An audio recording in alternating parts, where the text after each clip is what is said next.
But we're out of time. I really want to thank you, Bjorn, Laurie, and Omar Katugba, filling us in with their perspectives. We need to go on a break now. When we return from that break, we'll be talking about the FIFA Under-20 Women's World Cup and all the other stories in the amazing world of sports. Johnson.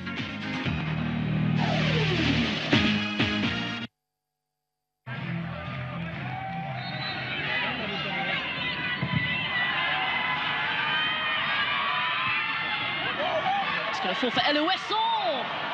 Can't wrap her foot around it quite enough. It's a well-directed free kick, and the defensive header fell to the Haitian number 11.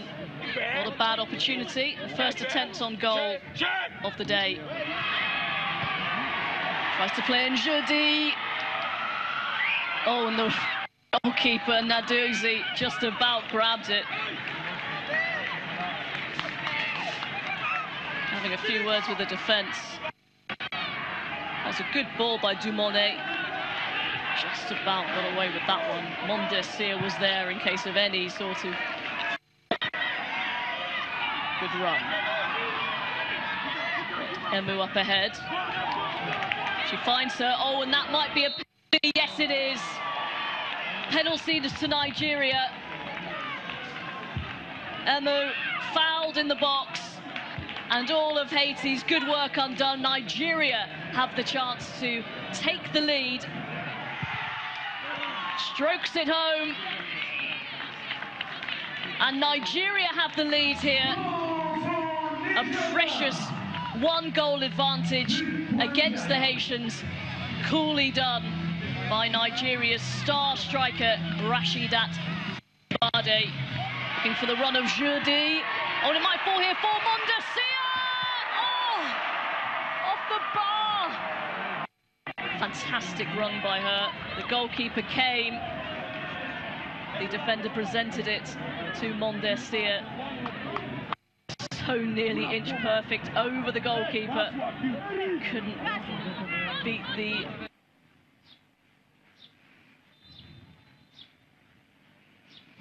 It is Freigang. Had to be tipped over. It was a really good delivery by Feldkamp. Flicked on to the bar. Nadozi couldn't gather, and Sanders did the rest. And so the 3 times champions take the lead. Nigeria 0, Germany 1.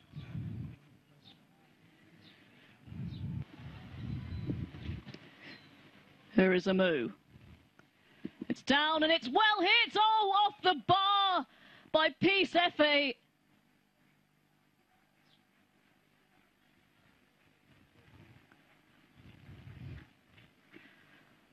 She's hurt herself in the process of taking that shot.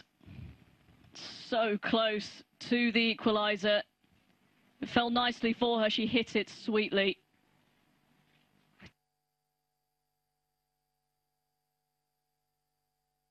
Hey, welcome back. Let's go to France.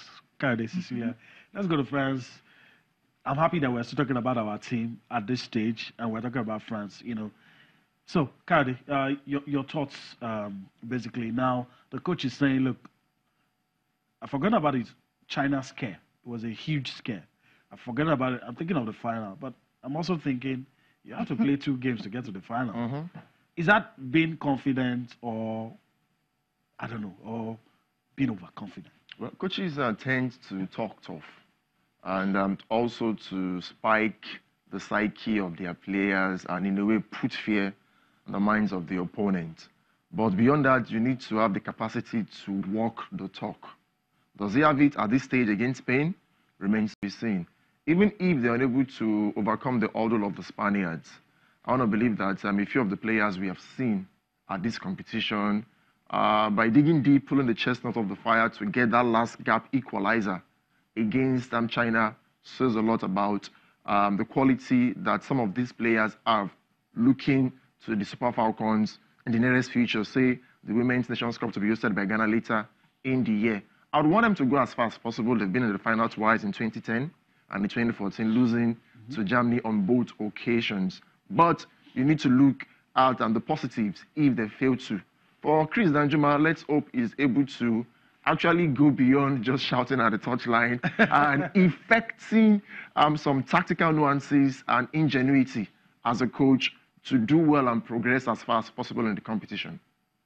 Maybe because if you check the way she actually kind of slid through, I mean, just destroyed your defense as if there was nobody, I mean, just gliding through and getting the goal. I mean, it was like perfection, you know. It was like parting the Red Sea. It was like as a knife in margarine and what have you. But we just managed to, because at some point I felt, oh, the Chinese, they are a solid footballing country when it comes to women's football. I felt, okay, if China gets to beat us, it won't be bad. But getting that equalizer and qualifying on goal difference says that the fighting spirit of the average Nigerian came to the fore in France. Let's hope they can replicate that against Spain.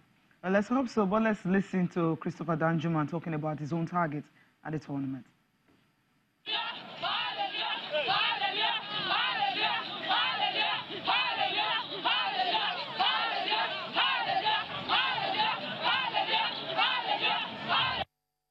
You have a plan for a game, but sometimes things turn out differently. You need to manage the situation and get the best out of it. And I think that was what we did today. It showed character. It was a 5 minutes additional time within which a tactical change and the goal came. For the first time in Nigeria, we're having some group of young players that are tactically and technically sound. You can ask so many experts. This is the first team that plays with a balance, either in the midfield or in the defense, which is really working for us. And it's going to be we're using what we have above them to become our advantage in the game, which is we're going to use our strength. Yeah, tactical advantage, technical advantage, and strength. Looking for other avenues to work on them for the next 2 days so that it becomes other means of scoring.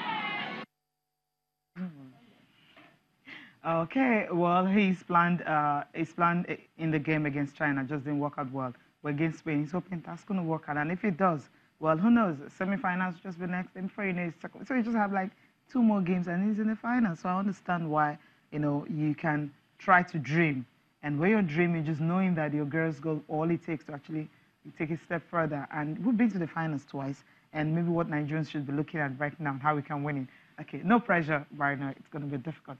Let's leave that now. Go to the one that's happening right now. I'm going to ask you guys. I'm talking about what is happening with the FIFA letter to Nigerian Football Federation, talking about sorting out the leadership tussle. It's really not looking good. We were thinking, okay, with the reinstatement of course, the Secretary General at that time, and of course, another story coming in here, Giwa says, oh, you have to leave and all that, stop talking with people from, you know, Amajipinic side and everything. But Nigeria is not the only country in the midst, where's Ghana. There's also Ghana there, but our concern is just Nigeria. Now, this letter, what does it portray for Nigeria? Well, it's crystal clear. You either sort your house or get banned. How soon can they do ship this? in or ship out? Exactly. August 20, that's next Monday. It's rather unfortunate that we take a step forward, many steps backward. The ulterior motives of some parties has in a way made Nigerian football grab the headlines for the wrong reasons. I recall the president of FIFA, Gianni Infantino, prior to the final of the World Cup between Croatia and France, a Nigerian journalist asked him this question about the 2 factions, and he said, point blank, that the president of the Nigerian Football Federation is Melvin Amaju-Pinnick. That if we dilly-dally or there are issues, that Nigeria might just risk a suspension. And now we are at this stage. The Bureau of FIFA yesterday in their meeting sent a letter, and they were clear, unambiguous, that if we do not shape up our football house come August 20, we would be suspended. Let me ask you this.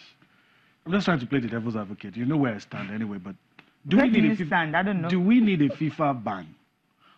Will a FIFA ban help us? Let's start from there. Do we need it?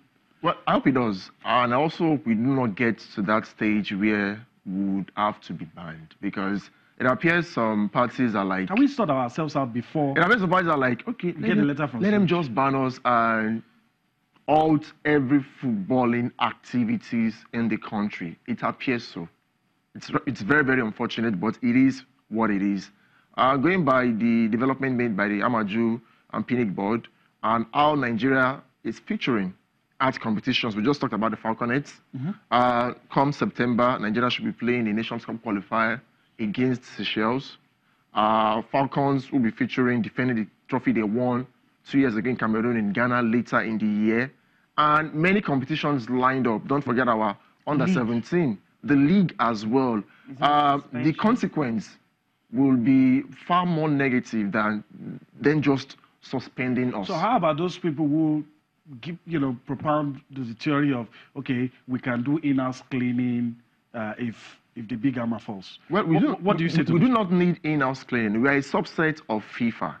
Yes, there tend to be partnership between the home country, the government, and FIFA, but the rules are quite clear. Should we contravene Article 14, Paragraph 1, we'll be banned. It's stated there. So we need to abide by the rules of FIFA. If we want do to not play forget football, that this Chris Giwa, fighting for the soul of Nigerian football, has been suspended. So why would someone who has been suspended be also laying claim to the presidency of football in Nigeria? I do not understand. Now there is another election set for September. He can't even contest because he's under suspension. So why are you doing this if not for ulterior motives and because you just want to sling mud and tarnish the reputation of Nigerian football that has been built in the last 4 years? And this man is doing excellently well. CAF first vice president. At least in your own opinion. In my opinion, and I believe majority of Nigerians share this same view. All right. Also, member of the FIFA organizing committee, has done quite well. Nigerians are in a number of these boards, and our football has been better for it. So what is Chris Giwa trying to lay claim to if he has been suspended? He took his case to CAS. CAS discarded. So you think sanity will prevail? I hope because so. To me, it appears some people are bold. That they are not afraid of the FIFA hope so. anymore. Well, apparently, it's as though they are not afraid of that because at the end of the day, they'll say, at the end of the day, they'll ban us. And after the ban, everybody will just go and see them. But the protagonists, the footballers, will get to suffer. We really want to suffer. Now, the league has been suspended for quite a while. I spoke to Jonathan Zikiye, the left fullback of MFM. And he said, we've played friendly matches, we've played 8-red matches. We've trained, we've done that, everything. We are and tired. There's no way to make a living. There's no hope in sight. And at the end of the day, he's married, he has a baby. You can say same of other footballers who are the breadwinner in their respective families. At the end of the day, when it trickles down, the implication is far worse than imagined. So why not just let peace reign, and in the best interest of Nigerian football, let's do the right thing. If you truly love Nigerian football. Exactly. Yeah. I'm thinking, I heard in the papers this morning that Manjupinik and Co. might just be meeting with the vice president today. If that is true, I think maybe that decision will need to be made today. Today is Wednesday 15th, right? We have just 5 more days to comply. So you have weekdays, working days is just today, Thursday, and Friday. Because by Monday, that's when the ban is going to happen. Do you think within this 3 days, so to speak, they can easily handle this, knowing that there's a Supreme Court injunction and all that the sports minister, talked about and everything? Cecilia, we know the right thing to do. Okay. Seriously, there's no need waxing lyrical over this matter. We've been at this juncture some years back. Yes. Now we find ourselves running in circles. We know the right thing to do. It's very unfortunate that the presidency would be intervening when we have able-bodied men with the right mental capacity to actually make the right decisions. It's quite unfortunate that the Minister of Sports is meddling in these affairs, and it's just football alone. There are other sports that the Minister of Sports are not even giving due attention. Why do we find ourselves at this stage every now and then, especially whenever it's election cycle in Nigerian football? Okay, we'll end it there, right? I want to say something. Do you think the solution is simple and not complicated? Few seconds. Just, a lot of people say, the solution is complicated, but you sound as if it's simple. It's simple. Okay. We know who the president is. We know where FIFA has thrown its weight. All right. So why are we it's not complicated taking at one all. step forward, many steps backward? It's very, very simple. Not complicated. It's crystal clear. Okay. All right. We'll stick with that. Okay. Now, from there, now let's talk about this La Liga partnership deal. When you have La Liga, that can be watched on Facebook and everything. It simply shows that people are taking a huge step forward. our league is a suspension, so I mean, Can't be so talking of we can't benefiting book from it anything. precisely. But this one is actually a good move, you know. You know, when this digital age and everything, everyone wants to embrace what technologies actually are doing. That you don't have to be in the comfort of your home to actually, you know, see the game and all that. But something they're trying to do, People in India. it's really, really funny Getting the because chance. subcontinent and all that in India getting the chance to actually see La 3 Liga years. on Facebook in 308 league matches for the new season. Carry, that's and huge. it's free, starting on Friday. It's massive. Afghanistan, Bangladesh, Nepal, That Maldives, region. Sri Lanka, Pakistan. Breaking new grounds, new frontiers. Technology has made things very, very easy. And with the power of sports and the commercial value it brings to the table, definitely, you know, people from regions and parts of the world where ordinarily football wouldn't get to, due to difficulties of accessing it from one way or the other, can now do that. And La Liga has taken the right steps. We've seen the Premiership in England do same. And I hope at some point in Africa and in do Nigeria, something like that. we can also Okay. replicate it and sell our own football as a brand where obscure parts of the world Can can get to also see be it. excited All right. to want to watch. Let's get some perspective to this from a sports marketing and communication lecturer, putting an explanation to all of what Facebook and La Liga are doing for that people in the region we just talked about. I wouldn't say it's a shock to broadcasters. I think this is one of the things that we've been talking about for a while. We've been expecting that social media and new media will be the new players on this field. So it's not a shock. I think it's what we will see more and more in the future. Facebook has already done this. They've already bought the TV rights for Major League Baseball, and they tried to buy the cricket league rights. So it's not really a shock. It's just a progression. It's an evolution of the broadcasting field. Now, with Southeastern Asian countries, is an interest towards the sports, but also the potential. The population there is a great number of people, and it's also an untapped market.